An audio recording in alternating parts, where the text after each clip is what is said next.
নমস্কাৰ মই অসঞ্জয় শইকীয়া আৰু আপোনালোকে চাবলৈ আৰম্ভ কৰিছে পিবি সংবাদ।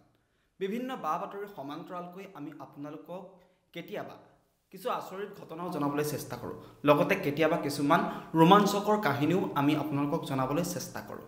আজিও এনে এটা ঘটনাই আপোনালোকৰ সন্মুখলৈ লৈ আহিবলৈ চেষ্টা কৰিছোঁ।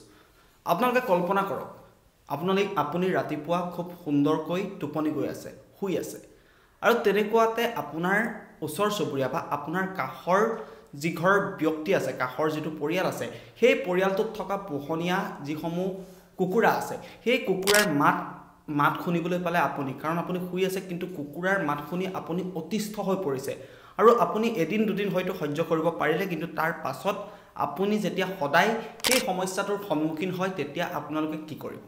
হয়তো আপোনালোকে সেই পৰিয়ালটিক বুজাব বা পৰিয়ালটিৰ সৈতে তৰ্ক কৰিব, কাজিয়া কৰিব। আৰু তেনে এটা ঘটনাই এই মুহূৰ্তত মই লৈ আহিব বিচাৰিছোঁ। এজন ব্যক্তি, সেই ব্যক্তিজনে নিশা দেৰিলৈকে কাম কৰে আৰু দেৰিকৈ শুৱে আৰু পুৱা হয়তো দেৰিকৈ উঠে। তেওঁ দেৰিকৈ উঠাৰ অভ্যাস আছে, গতিকে ৰাতিপুৱা তেওঁ দেৰিলৈকৈ শুই থাকে।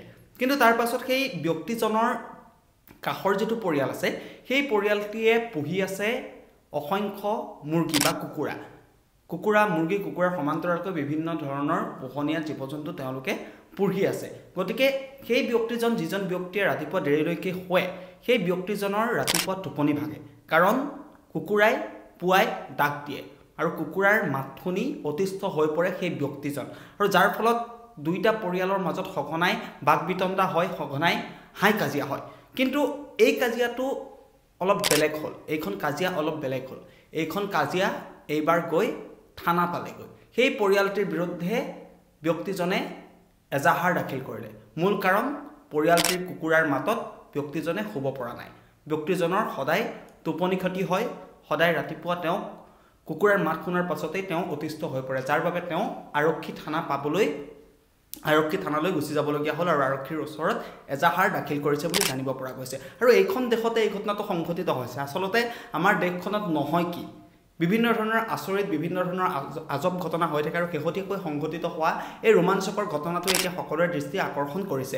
আৰু যিজন ব্যক্তিয়ে সেই পৰিয়ালটোৰ বিৰুদ্ধে এজাহাৰ দাখিল কৰিছে, আৰু এই সমগ্ৰ ঘটনাটো বিয়পি পৰাৰ পাছত এতিয়া সকলোৰে মাজত এক প্ৰকাৰৰ হাস্যৰসময় পৰিৱেশৰ সৃষ্টি হৈছে, আৰু সকলোৱে এই যিটো ঘটনা, এই ঘটনাটোক লৈ আচলতে এনজয় কৰিছে বুলি জানিব পৰা গৈছে। কাৰণ দৰ্শকসকলে বা যিসকল লোকে এই কথাটো জানে, তেওঁলোকে এই ঘটনা শুনাৰ পাছত বিৰাট ৰস পাইছে।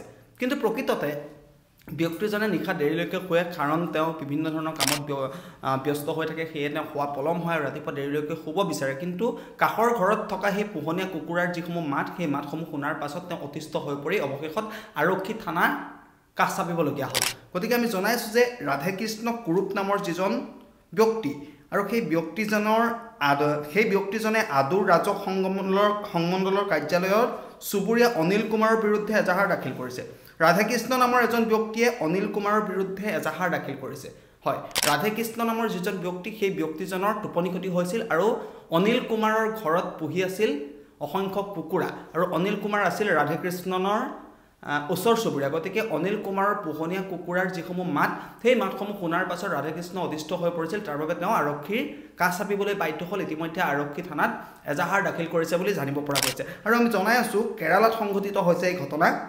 কেৰালাৰ পাথানমথিট্টা জিলাৰ পল্লিকল গাঁৱত সংঘটিত হৈছে এই ঘটনা। আমি পুনৰবাৰ জনাইছোঁ যে কেৰালাৰ এখন গাঁও, পাথানমথিট্টা জিলাৰ পল্লিকল নামৰ যিখন গাঁও আছে, সেই গাঁওখনত এই ঘটনাটো সংঘটিত হৈছে। আৰু পুৱা চুবুৰীয়াৰ কুকুৰাৰ মাতত টোপনি ভঙাৰ বাবে অভিযোগ দাখিল কৰিছে ৰাধেকৃষ্ণ কুৰুপ নামৰ ব্যক্তিজনে, আৰু অনিল কুমাৰৰ বিৰুদ্ধে এই এজাহাৰ দাখিল কৰিছে। আৰু কেৰালাৰ পল্লিকল নামৰ যিখন গাঁও, সেই গাঁওখনত এই ঘটনাটো সংঘটিত হৈছে, আৰু কেৰালাত সংঘটিত হোৱা এই ঘটনাটোৱে এতিয়া সকলোৰে দৃষ্টি আকৰ্ষণ কৰিবলৈ সক্ষম হৈছে।